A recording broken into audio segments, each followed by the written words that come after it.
The social cash transfer started in Zambia in 2003. At that time, it was a new concept.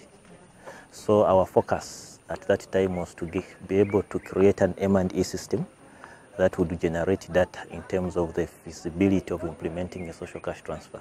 So the kind of M&E framework that we came up with was one that would be able to give us information in terms of the inputs, the activities, and the outputs. In short, the M&E system that we created at that time was one that was able to reflect the business processes of the social cash transfer.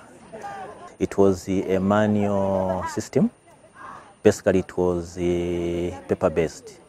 So the problem that we had was in terms of the speed or efficiency of retrieval of information, and also when it came to data analysis, it was chewing too much of resources. So that was challenge number one. So what we did as the cash transfer continued to evolve, we decided to create an MIS, which was a very big component in terms of data sources for M&E. So that tended to improve the speed at which we are able to retrieve information for management. The other thing that we did was to ensure that we do what are known as impact evaluations that are very robust in nature, and they're able to give you information, and so that you're able to make attributions in terms of the impact and be able to isolate to say our intervention was able to lead to this impact. Because one of the things that we experienced is that the study that we did in Kalomo was not fully robust, so we had problems when it came to attribution.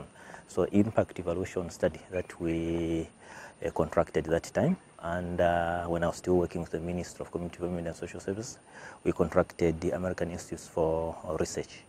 So they were able to do an impact evaluation in about 4 districts. That was in 2010. So it was a randomized control trial where we were able to follow beneficiaries over a certain period of time.